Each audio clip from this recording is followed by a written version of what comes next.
नमस्कार, एमपीआईटी न्यूज़ में आपका स्वागत है। मैं हूं आपके साथ अनिल विश्वकर्मा। आज हम 3 बड़ी खबरों के साथ आरंभ करेंगे। पहली बड़ी खबर है कि केंद्र और राज्यों के बीच वैक्सीन की कीमतों को लेकर मतभेद चालू हो गया है। दूसरी बड़ी खबर है कोरोना काल में 4 नई मुश्किलें बढ़ गई हैं। वो 4 मुश्किलें क्या होंगी मैं बताऊंगा आपको।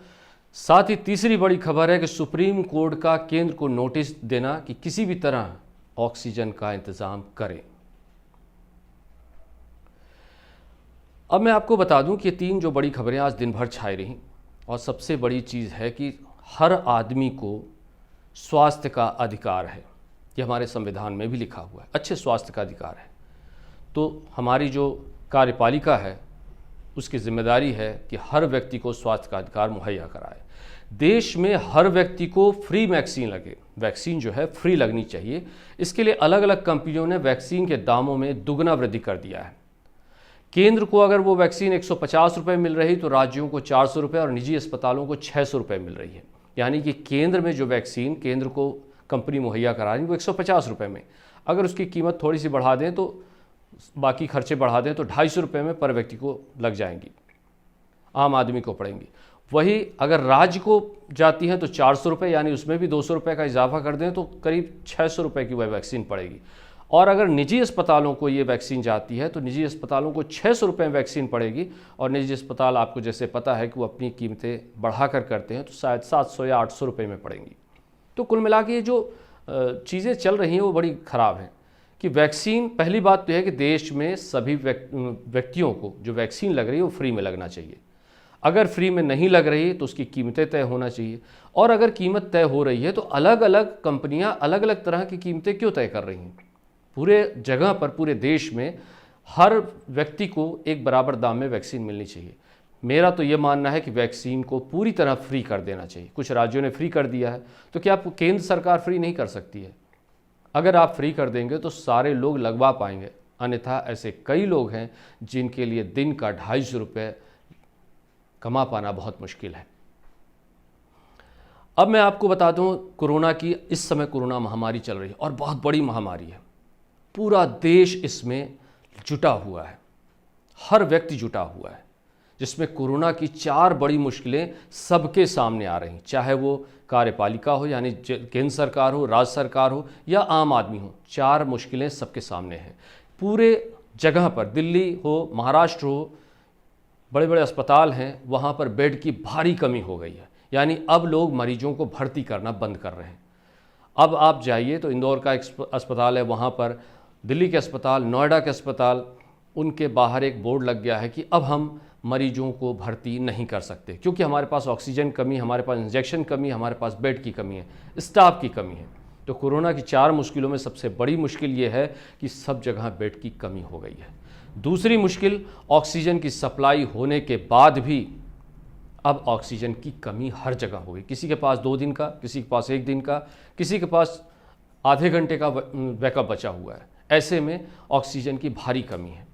और ऐसे में एक बात और सामने आ रही है कि केंद्र कह रहा है कि हम ऑक्सीजन की सप्लाई सब तरफ कर रहे हैं, राज्य ये कह रहे हैं। जैसे दिल्ली में मुख्यमंत्री अरविंद केजरीवाल ने कहा कि अन्य राज्यों से आने वाले जो टैंकर है ऑक्सीजन के, उनको हम तक पहुंचने से रोका जा रहा है। यानी राज्य जो है दूसरे राज्य को सपोर्ट नहीं कर रहे हैं। तीसरी बात है रेमडेसिविर इंजेक्शन की कमी। साथ में ऑक्सीजन और रेमडेसिविर इंजेक्शन की कालाबाजारी भी शुरू हो गई, मैं इसके बारे में भी आपको बताऊंगा। चौथी और बहुत बड़ी मुश्किल है कि अस्पतालों में जब मरीज के परिजन या मरीज वहां पहुंचते हैं तो वहां पर सही जानकारी नहीं मिलती। अगर उस व्यक्ति को कोरोना वाकई में हुआ है तो उसका कोरोना टेस्ट हो, RT-PCR टेस्ट हो और उसके बाद जांच हो और कंप्लीट उसकी रिपोर्ट आए। अगर वो पॉजिटिव आ रहा है तो उसको भर्ती किया जाए। अगर उसको कोरोना नहीं है तो भी वो कोरोना मानकर चल रहा है, हो सकता है उसको टाइफाइड हो, हो सकता है उसको मलेरिया हो, पर इस जांच और आपस में सामंजस्य के अभाव में मरीज दर बदर भटकते नजर आ रहे हैं। आज मैं आपको बता दूं कि जो 2 दिन पहले मैंने कहा था कि हमारे देश में जो आंकड़ा है नए केस आने का वो 3 लाख को छू जाएगा, आज 3 लाख को छू नहीं गया। आज है 3,14,835 नए केस मिले हैं। और ये केस ऐसे हैं कि अमेरिका जो कि सबसे टॉप पर था और जब सबसे ज़्यादा केस वहाँ मिल रहे थे, वहाँ पर जो सबसे ज़्यादा केस मिले उसमें है 3,07,581 केस, और हम हर बात में सबसे आगे बढ़ते चले जा रहे हैं। और हमारे यहाँ पिछले 24 घंटों में 2,104 व्यक्तियों की मौत हो गई। तो कुल मिलाकर ये जो आंकड़ा है बहुत घबरा देने वाला है। एक और घटना आज दिन भर रही कि सुप्रीम कोर्ट और हाई कोर्ट, साथ ही राज्य और केंद्र सरकार यानी न्यायपालिका और कार्यपालिका का आपस में काफ़ी सामंजस्य बिगड़ा हुआ है। सुप्रीम कोर्ट ने केंद्र को नोटिस देते हुए कहा है, बहुत बड़ी बात कही आज सुप्रीम कोर्ट ने, यानी सुप्रीम कोर्ट इसमें संज्ञान लेते हुए बात कही है कि केंद्र चाहे भीख मांगे, चोरी करे, उधार लाए, कहीं से भी लाए, ऑक्सीजन का इंतजाम करे और मरीजों तक उपलब्ध कराए। हम यानी कि सुप्रीम कोर्ट ये कह रहा है कि हम मरीजों को मरता हुआ नहीं देख सकते। इसके बाद भी उसने केंद्र से 4 मामलों पर जवाब मांगा कि क्यों ऑक्सीजन की कमी है, दवाइयों की खेप क्यों नहीं आ पा रही है, टीकाकरण के प्लान में क्यों देरी हो रही है और लोगों को स्वास्थ्य सुविधाएं पर्याप्त क्यों नहीं मिल पा रही है। सुप्रीम कोर्ट ने केंद्र को बहुत जम से फटकारा है और कहा है कि हमें इनके जवाब चाहिए और शायद कल इस पर सुनवाई होगी। तो सुप्रीम कोर्ट केंद्र को नोटिस भेज चुका है। वहीं कुछ ऐसी चीज़ें आपके सामने मैं रख रहा हूं जिसको सुनकर आपको भी बड़ा आश्चर्य होगा। एक तरफ जहां हम अपनी ही परिस्थितियों से जूझ रहे हैं, अपनी ही कमियों से जूझ रहे हैं, वहां कुछ लोग इस अवसर का फायदा उठा रहे हैं। यानी लोग अब भी मानवता को ताक पे रखकर अपना काम किए जा रहे हैं। हरियाणा का जिंद सरकारी अस्पताल, जहां पर कल ताला तोड़कर 1,710 डोज की चोरी, इंजेक्शन के डोज की चोरी वायल हो गई, चोरी कर दी गई। कितनी बड़ी शर्मनाक घटना है। जो जान से बचाने के लिए लोगों ने, सरकार ने उसको मुहैया कराई थी अस्पताल को, वहीं से लोग चोर उनको चोरी कर ले गए। इसकी जांच जारी है। जयपुर में, राजस्थान के जयपुर में 105 डोज इंजेक्शन बरामद हुए हैं, यानी लोगों ने चुरा लिए थे। आरोपी को पकड़कर उनसे 105 डोज बरामद किए हैं। इंदौर के शैलबी अस्पताल में स्टाफ के साथ मिलकर इंजेक्शन की चोरी का मामला सामने आया, यानी कि शैलबी अस्पताल का कोई स्टाफ अन्य लोगों के साथ मिलकर चोरी की वारदात को अंजाम दिया। कितनी शर्मनाक घटना है। एक और घटना बता रहा हूं कि कानपुर के गोविंदपुरा में 51 सिलेंडर जब्त हुए हैं। एक जगह पर 51 सिलेंडर इकट्ठा किए गए थे और वो दुगने से चौगुने दाम पर बेचे जा रहे थे, क्योंकि उनका कहना था कि हम बहुत महंगे दामों पर इसको खरीदे हैं तो हम इसको और महंगे दामों पर भेजेंगे। देश के बड़े अस्पतालों में बेड की कमी है, मरीजों की भर्ती पर लोगों ने उनने रोक लगा दी है। यानी कितनी शर्मनाक घटनाएं हो रही हैं। ये घटनाएं आम चोरी और लूट की घटनाओं से ज़्यादा खतरनाक हैं, जहां पर हम लोगों की ज़िंदगियों को बचाने पर लगे हैं। हमारे डॉक्टर्स, हमारे पैरामेडिकल स्टाफ्स, हमारे पुलिसमैन, हमारा देश का प्रधानमंत्री, सब लोग लगे हुए हैं। आम आदमी जूझ रहा है और यहाँ पर कुछ हम में से ही लोग ऐसे वारदात को अंजाम दे रहे हैं। सुप्रीम कोर्ट ने पूछा, इस सब मामलों पर सुप्रीम कोर्ट ने एक और बात कही। पहले मैं आपको बता दूं कि ये मामला उठा कैसे। लॉकडाउन की बात कर रहा हूँ। महाराष्ट्र में आज रात शाम को से मई तक, लगभग मई के 3 या 4-5 मई तक कड़ा लॉकडाउन लगाने का फैसला लिया गया है। अब सबसे बड़ी बात यह है, क्या लॉकडाउन लगाने का अधिकार राज्य को है, केंद्र को है या प्रशासन को? मैंने पहले ही बताया था कि सब लोगों ने एक दूसरे पर अपनी जिम्मेदारियां ट्रांसफ़र करनी। केंद्र ने राज्य को, राज्य ने निचले स्तर को ट्रांसफ़र कर दी है। सुप्रीम कोर्ट ने पूछा इस मामले पर कि कुछ समय पहले उत्तर प्रदेश के मुख्यमंत्री योगी आदित्यनाथ ने इस सवाल पर हाई कोर्ट ने उनको कहा था कि राज्य में लॉकडाउन लगा दीजिए। तब उन्होंने एक याचिका सुप्रीम कोर्ट में दायर की थी और उस पर सुनवाई हुई और सुप्रीम कोर्ट ने कहा कि लॉकडाउन नहीं लगा सकते। तब उन्होंने वीकेंड कर्फ्यू लगा दिया। इस पर बात तो यहीं ख़त्म हो गई, पर सुप्रीम कोर्ट ने पूछा कि क्या राज्यों में लॉकडाउन लगाने का अधिकार हाई कोर्ट को है? इस पर भी जवाब तलब हो रहा है। अस्पतालों में बेड फुल, मरीजों की हालत हो गई है नाजुक, संसाधनों की भारी कमी है, हालात बेकाबू हो चुके हैं। क्या कार्यपालिका और न्यायपालिका अपना कर्तव्य समझेगी? यानी कार्यपालिका और न्यायपालिका दोनों मिलकर सामंजस्य बनाकर चलें, ये क्या ज़रूरी नहीं है? मेरा मानना ये है कि प्रशासन हो निचले स्तर का या राज्य का हो या केंद्र का हो, अभी जिम्मेदारी सबकी ये है कि लोगों की जान बचाई जाए। कैसे बचाई जाए? क्योंकि सुप्रीम कोर्ट ने भी कह दिया है कि चोरी करो, भीख मांगो, कहीं से भी लाओ, मरीजों को ऑक्सीजन उपलब्ध कराओ, मरीजों को स्वास्थ्य सुविधाएं उपलब्ध कराओ।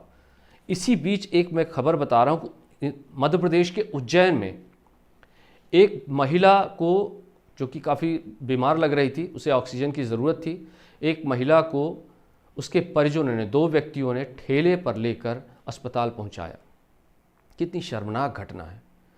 उनके परिजन कहते रहे कि हम एम्बुलेंस को लगातार फ़ोन कर रहे हैं, एम्बुलेंस वाले पहले फ़ोन उठा रहे थे, उसके बाद फ़ोन उठाना बंद कर दिए, और उसके बाद जब हमें कुछ नहीं सूझा तो हमने महिला को ठेले पर रखा, और एक व्यक्ति ठेला चला रहा था, दूसरा व्यक्ति ऑक्सीजन सिलेंडर लेकर उस ठेले पर जमाए हुए था, और महिला अचेत अवस्था में लेटी थी और उसके नाक में ऑक्सीजन लगा हुआ था। कितनी शर्मनाक घटना है। अब आप बताइए, ऐसी शर्मनाक घटनाओं पर हम क्या कर सकते हैं? यानी बहुत सारी चीज़ें ऐसी हैं जहाँ पर हम निरुत्तर हो जाते हैं। यानी आज सुप्रीम कोर्ट ने जब ये पूछ दिया कि राज्यों को क्या अधिकार है, सुप्रीम कोर्ट ने जब ये पूछ दिया, केंद्र में कोरोना वैक्सीन को लेकर, केंद्र में वैक्सीनेशन को लेकर सारी चीज़ें बहुत अस्त व्यस्त सी लग रही हैं। यानी हम आप जूझ रहे हैं और दूसरे लोग जो इस हालात से उभरने की कोशिश कर रहे हैं वो किसी न किसी कमी से मर। नासिक में जैसे ऑक्सीजन सिलेंडर में, ऑक्सीजन के प्लांट में लीकेज हो गया, कई लोग मर गए। कारण कुछ भी हो, आम आदमी मर रहा है। और साथ में ममता बनर्जी ने, सियासत तो अलग चल रही, ममता बनर्जी ने पश्चिम बंगाल में यहाँ तक कह दिया कि मेरे राज्य में यानी पश्चिम बंगाल में कोरोना विस्फोट का जिम्मेदार केंद्र सरकार है। यानी कि उन्होंने यहाँ पर आकर, भारतीय जनता पार्टी जिम्मेदार है, वहाँ पर इन्होंने ध्यान नहीं दिया।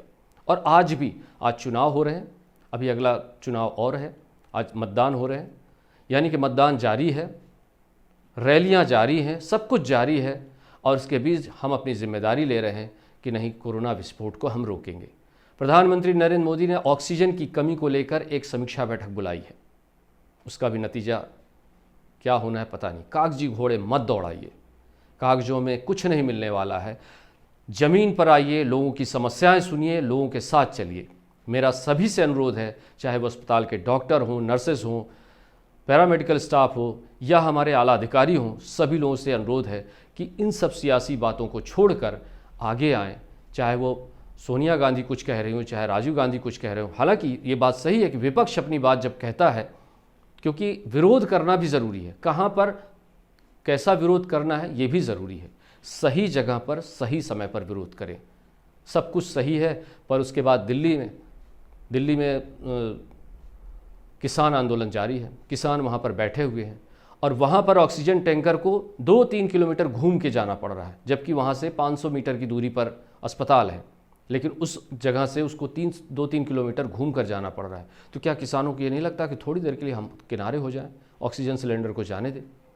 पर अपनी जिम्मेदारी हम नहीं समझेंगे। हमारी चीज़ें सबसे ज़्यादा हैं, दूसरों की चीज़ें ऐसी हैं। तो मेरा आप सबसे निवेदन है कि अपने आप को बचाइए, अपने परिजनों को बचाइए। कोई आपका साथ नहीं दे रहा है तो खुद का ध्यान रखिए। केंद्र से अनुरोध है, राज्यों से अनुरोध है कि आपसी सामंजस्य बनाए रखिए। न्यायपालिका से अनुरोध है कि इस सामंजस्य को असली जामा पहनाइए। जिस तरह से आज आपने पहल की, ऐसे हमेशा पहल कीजिए, वरना कोरोना के महाविस्फोट को अब हम नहीं रोक पाएंगे। हमारे हाथों से चीज़ें निकलती जा रही हैं, उसे संभालना ज़रूरी है, ज़िंदगियों को संभालना ज़रूरी है। फिर से बने रहे हमारे चैनल के साथ। आज की बात में इतना ही। नई खबरों, नए घटनाक्रमों के साथ हम फिर हाजिर होंगे। तब तक के लिए नमस्कार।